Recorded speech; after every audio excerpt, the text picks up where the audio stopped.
There it is, the one BBB. Yeah. But that's the one big beautiful bill, the new tax bill that just passed 4th of July. Right.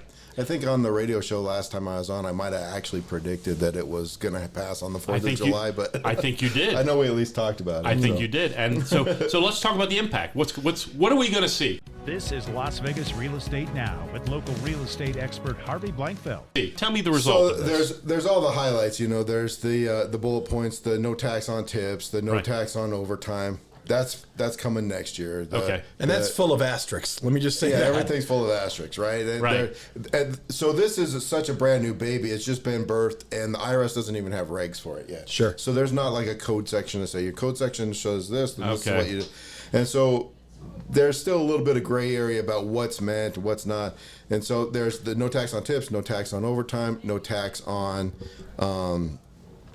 Social Security. There's a Social Security deduction this year, where an exclusion amount that you can. There was an exclusion before, but now it's a bigger number, or what? How did that? No. So like any amount of your Social Security that's going to naturally fall into taxability, there's a $6,000 exclusion that's available at income threshold levels. So gotcha. It always phases out at 150 or 300,000, depending on single versus married filing joint, that kind of thing. Gotcha. You know what I'm having trouble with is when these things actually go into effect, because they're staggered on a lot of these things, right? Well, the overtime is so unwieldy and complicated that it's not even available until next year. Right. The overtime is so that's going to be next year. Right. The tax on tips, that's this year. It seems like that's going to be $25,000 is the amount that a taxpayer can deduct. Okay. But if you're married filing joint and you're both tip earners, it might still only be $25,000 that the couple can deduct. I don't know. Wow, that's there's a bit of controversy right now about that, but that's the way it's looking right now. That's the way the IRS. It first came out and it was like $25,000 per taxpayer. Now it looks like $25,000 per tax return.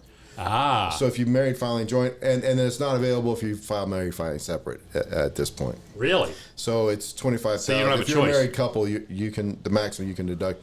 Well, it's still better than it was, I suppose. Right. I mean, well, and I'm glad there's a limit, because I was worried like the hedge fund guys would say, "Oh yeah, I'm being tipped for my pay, and I'm writing off $1 million in tips." That's the next thing. Yeah. So that's not. So it has to be a tipped industry prior to the passage of the bill. So if you're in a tipped industry, customary, the NAICS codes. Right. You're a real estate agent. Right. You're a civil engineer. You're an architect. And it's not available. Well, that's slippery, because when I go into the gas station now and I pay the clerk for gas, they're asking for tips. So it's kind of but they told me you always stiff them, John. So that's damn right. I am not tipping the gas clerk. Okay.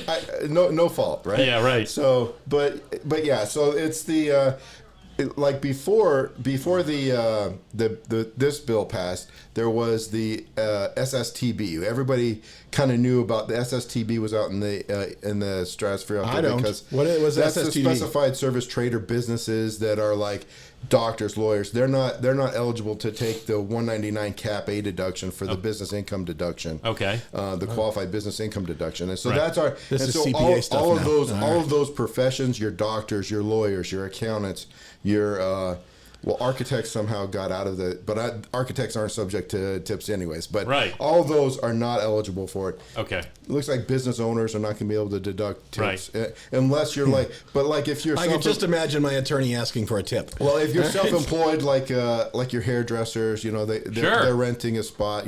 That's naturally a tip profession. Of course.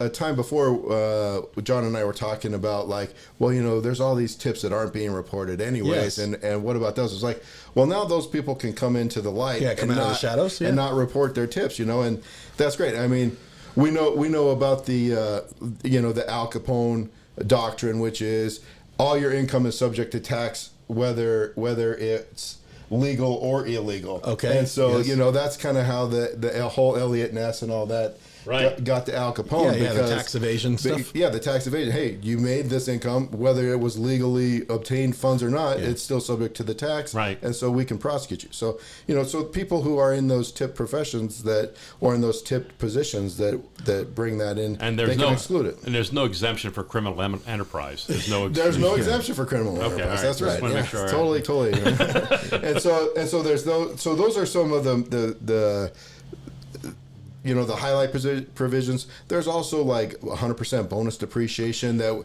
it from the 2017 bill, it started out at 100 and then went down to 80, then to 60, then to 40 as the bonus depreciation amount. Now it's back to 100. Okay. And does this mean like I'm effectively able to depreciate 200% on the plane I buy? Not 200%, but you can depreciate 100% in the first year. Oh, okay. So if you buy a plane, I've actually had some attorneys, clients of mine say, "Hey, man, we're looking to buy a plane, and what's the provisions on it?" It's like, well, I mean, as long as you pass the business usage test, right? I mean, a personal plane's not deductible. That's not depreciable. That's not. There's right. Not, sure. But if a business owns a plane and it's got 100% business use purpose, right? That plane's 100% depreciable in the first year now. Okay. Wow. So lots of others. So there's even some real estate. So if you own, if you buy a building or you own, you build a building, there's construction and deadline rules that are in the. But if you build a building that has a manufacturing component to it, that manufacturing portion is 100% depreciable the first year. Wow. Commercial real estate is typically subject to a 39-year useful life. That means you take 1/39th of it per year in depreciation every year. Okay.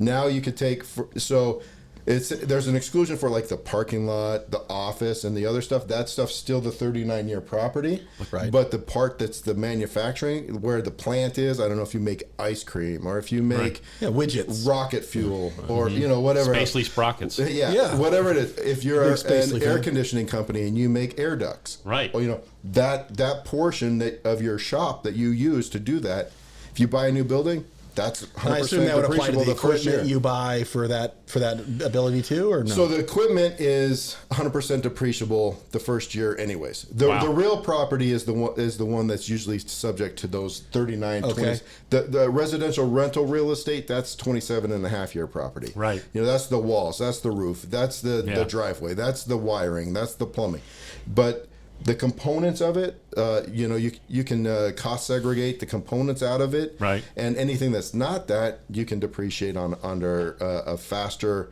and now 100% bonus depreciation on that other stuff. Wow, interesting. Yeah. Todd, another element that I want to talk about a little bit is something you made mention of before, was opportunity zones. So let's talk about that. What is that related to the BBB, or that's something completely different? Well, the new opportunity zone, there is some new legislation in the big beautiful bill that has that pertains to the opportunity zones, and so there's some new. Okay. So the opportunity zones originally started out in the 2017 bill, and you could if you bought real estate in like a distressed area, one of the designated opportunity zones these are like. The areas that you think trying to revitalize. They're distressed. There's incentives to spend money there. Yeah. I mean, there's some high risk investment in that, and so they're kind of trying to defer some of that risk by giving tax incentives, tax benefits to buy. Originally when you bought it, if you were to buy into it, you could defer you could sell property and defer the gain that you used to buy into that till 2026. Okay. But now coming in 2026, those properties, anybody that did take advantage of that is still coming into taxability, so the tax will be due on that. I see. But there is a new provision that if you buy into these properties and then you own them for more than 10 years, when you go to sell them, it's like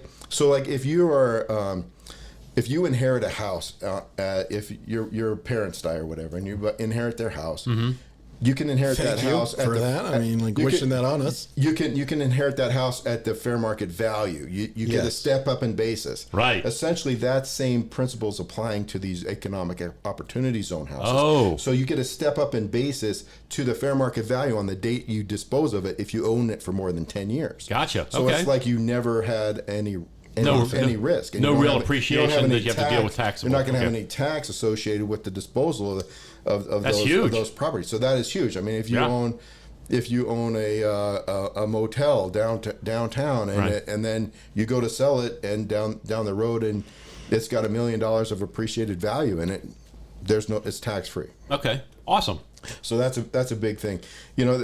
And again, it's just to offset some of that big risk that other people Try to incentivize investors to spend money in areas that need help. Yes. Yeah. So smart.